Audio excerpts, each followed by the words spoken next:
this cool architect called a medallion. And what it actually means. So if you Google the Medallion Lake House architecture, you get a lot of documentations back. I like this one. I think this is just somebody advertising data bricks, but we'll deal with that later. Don't really care about that. But I like their image they have up here. The idea of the medallion is you have these layers, right? So you have raw, bronze, silver, and gold. And each layer has a certain task, right? So for an example, you bring your raw data into bronze, just flat raw. And we're going to do this in a different series of videos. And then what we're going to do, let's bring up our handy dandy notebook, right? If you've seen any of my videos, I do this all the time. So let's just say new document, sorry. And then what we're going to put here is we're going to bring in our raw data. In our case, it's going to be some JSON files. Okay, and we're going to simulate the idea of it pulling from an API, but I don't have an API for that because we're going to generate this JSON file. So we're basically going to lay out our own foundation, put it that way. So once we bring in the raw data, then we got to go to the bronze. The bronze is just flat, and what we're going to use for that is our S3 buckets. Now I'm going to show you how to upload large data sets, because it's not really good data if it's not large, right? And then when you go into silver, you got a little cleaning to do. So we're going to say ETL, and we're going to use Python for this. Now there's some ETL tools built in Aws because we're going to be Aws focused. I'm sorry, I probably should have started with that. But we're going to export it into Python and have Python do it. And you'll understand why when we do it. And then we're going to punch that into, cleaner data into silver. And then of course your gold is going to be what the user ready is what I like to call it, but we'll look at those definitions in a few seconds. So we have our bronze.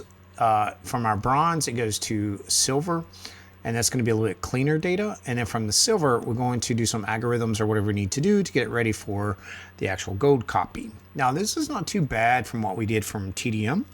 So I'm probably going to use TDM to generate some of these if you don't know Broadcom TDM, but there's other tools you can use out there. That's just what I like, because we want to try to pump up some really good data. Now, this is Microsoft's definition, which isn't always exactly the same as everybody else's, but it's just to show that this is a very common architecture. Now, if you do the data engineering wiki, which I use a lot, they give a better definition.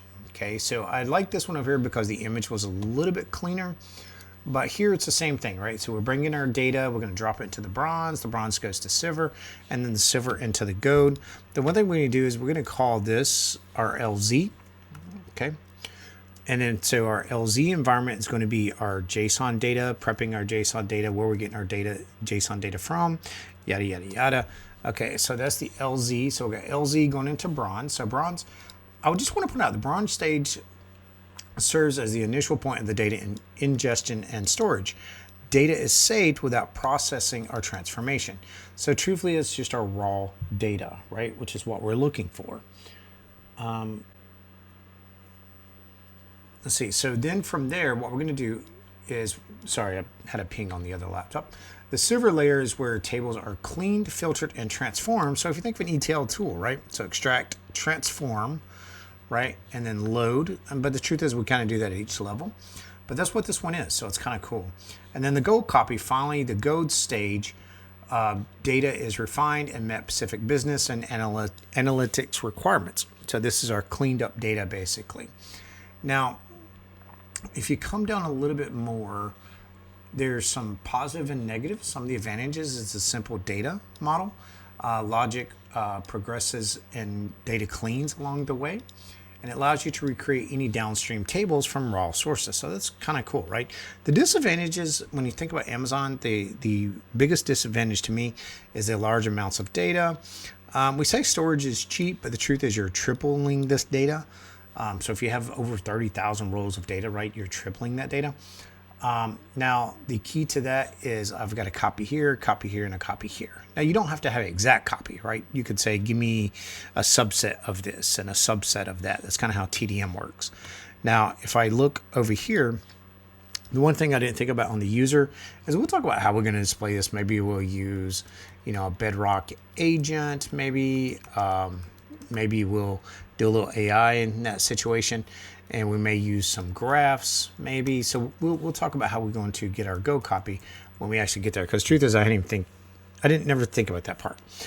This piece I did do. This is based on a user story that I had, and I'm going to dummy it down, which means I'm going to simplify it, but I'm also going to generate data that has nothing to do with the customer or the use case, but it's going to be very similar. So the biggest thing I want to do here with our data is I want to make sure that there's at least 2 files of JSON and there's some type of relationship, right? Because that's where a lot of the load comes from. It's because now we've got 2 files that have to have married together, and that's actually going to be part of our ETL tool, right? So we'll talk about that when we get to it. All right, cool. So I hope that kind of gave you an introduction of what we plan to do. And again, we're just going to get started. So I'm going to stop this video so it's not 2 days long. And I'm going to try to do a video for each section, depending on how long they get.